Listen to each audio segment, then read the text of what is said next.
Right little love, notes and a posing, then a posing on your front door. Show up in suit and tie, with a protein, with a roses from your front yard. Ang daming paraan, ikaw ang tanging dahilan. Oh, babe, nananahin kita, saan tayo magpunta? Yung tipong kahit walang alaw, o kaya biglang may breakfast. Just to keep you interested, nahaday-day, wala.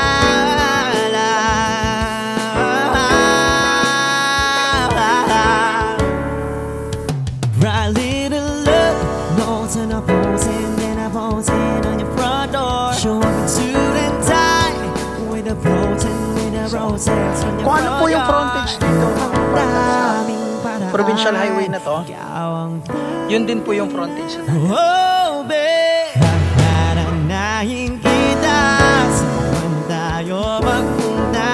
Yung tipong kahit walang alaw, o kaya biglang may breakfast. Just to keep you interested, nahaday-day, wala.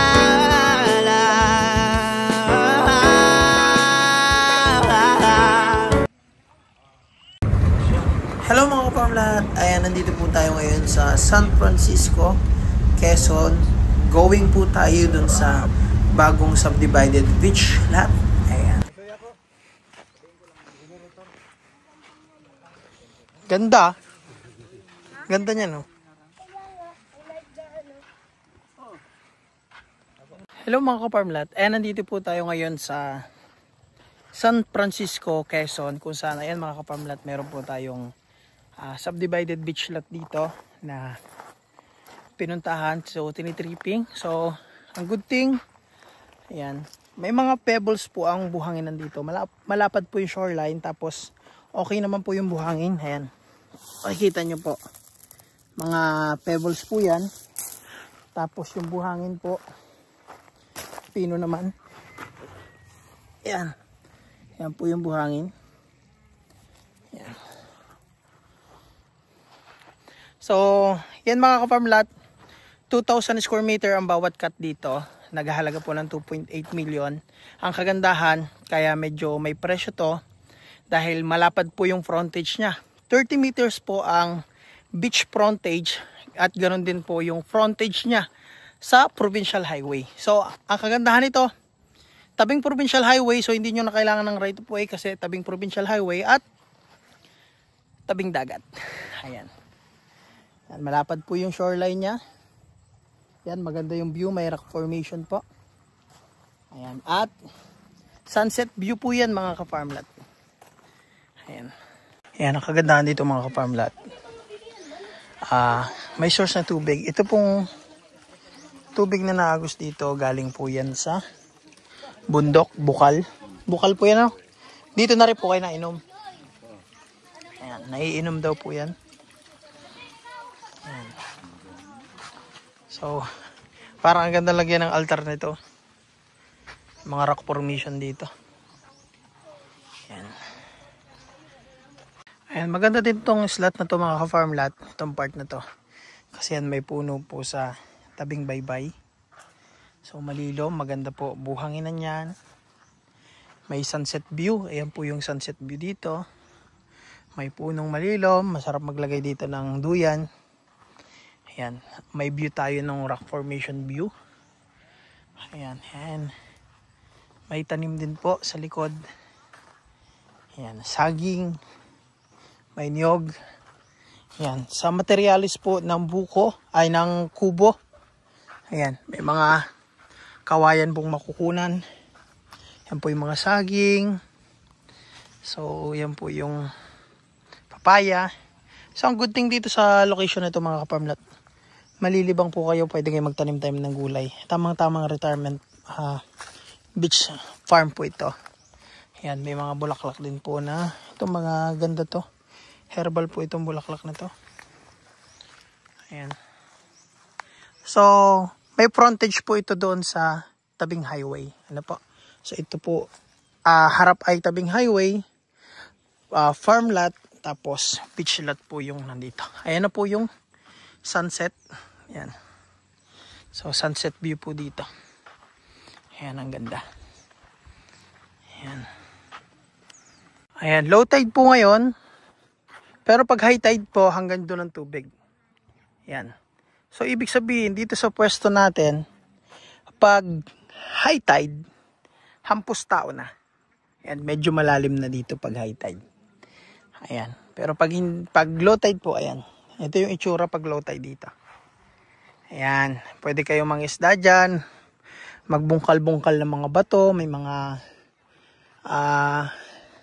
ano dyan, yung kalantigas. Ano po, kung tawagin sa Bicol ay bungkang. Ayan, malilibang po kayo dito. Tapos kung meron kayong mga tanim na mga prutas gulay dyan sa likod. At yan, coco farm naman yung likod po dyan. Ayan. So, tara dun mga ka-farm lot. Sasamahan ko po kayo dun sa itaas. Dun po sa may tabing highway. Hello mga ka-farm lot. Ayan, nandito tayo ngayon sa taas. So, ayan, makikita nyo. Sunset view ang meron po dito sa property. At, ayan, nandun tayo kanina. Ayan, ito naman po yung itaas. Ayan. Flatland po ito na may mangga at nyog. Then, magandang pastulan din po ng baka, kambing. Ayan. Meron po dito ang kalabaw. Ayan. Flatland po yan. Kung mamimaintain po ng grass cutter, ayan, Carabao grass po yan. Ayan. Yan po ang sunset. Ayan. Tapos andun po yung source ng kuryente. Ayan. Nasa tabing provincial highway po. Ayan.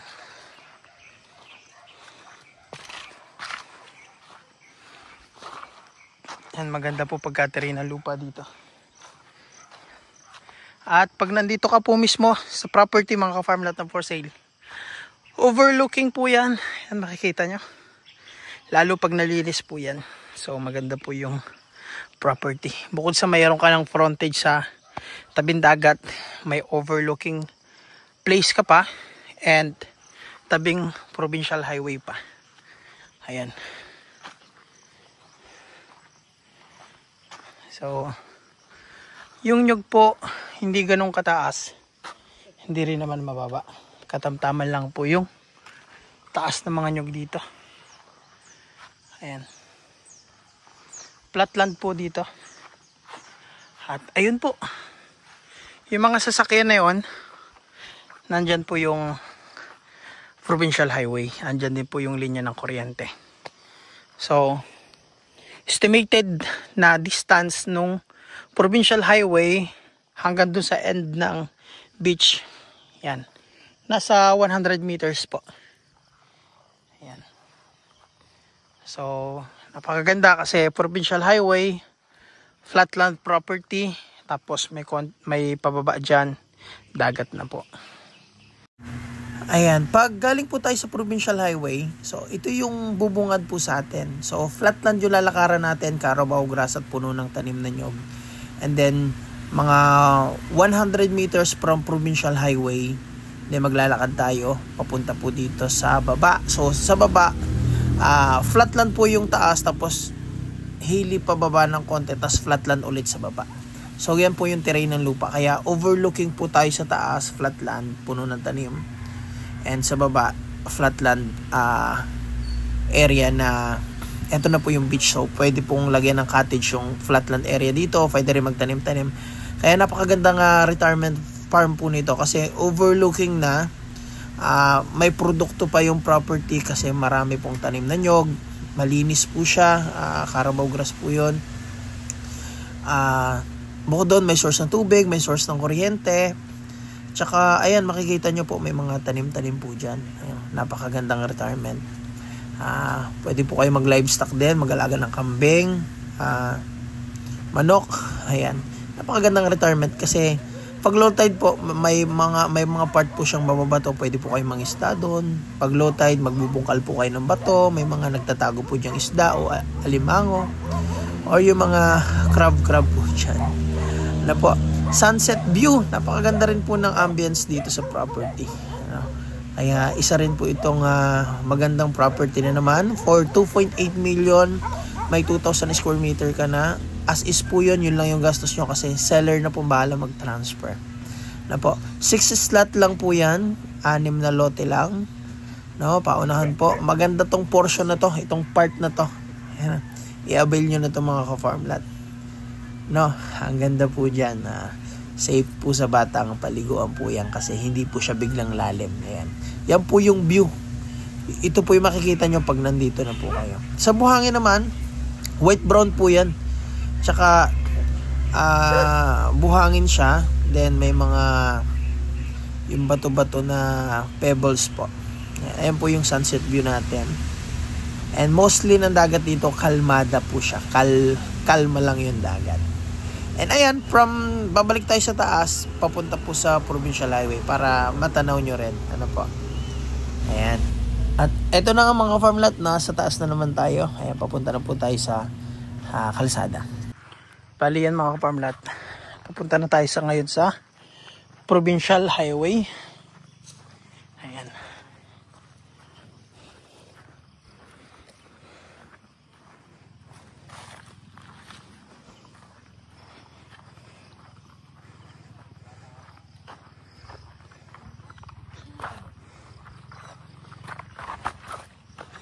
May mga mangga dito. Kung ano man frontage siya sa dagat, yun din sa kalsada? Maganda. Square.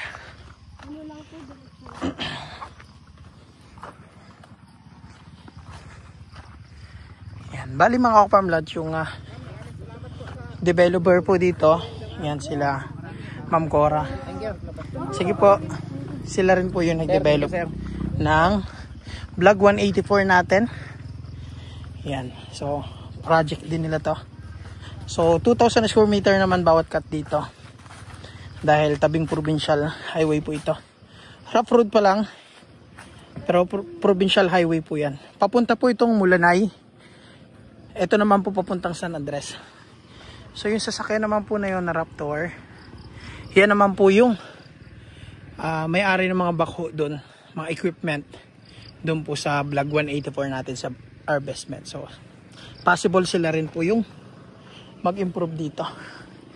Kaya talagang mga ka-farm lot, yan, panalo rin po ito. So, kung ano po yung frontage dito mga ka-farm lot sa provincial highway na to, yun din po yung frontage sa dagat. Yan, kaya makikita nyo, yung provincial highway, pantay sa lupa, then pagdating doon, pababa, dagat na. At ayun na nga mga farm lot, hanggang dito na lang yung ating video. Ayan, summarize lang tayo. 2.8 million, 2,000 square meter ang bawat cut. May 33 frontage sa beach and sa kalsada. Ayan, overlooking yung property. Maganda naman yung ambience ng property. Wala pong mangrove sa harap. Ayan. Right little love, notes and a posing, then a posing on your front door. Show up in suit and tie, with a floating, with a roses on your front yard. Ang daming paraan, ikaw ang tanging dahilan. Oh, babe, naranahin kita, saan tayo mag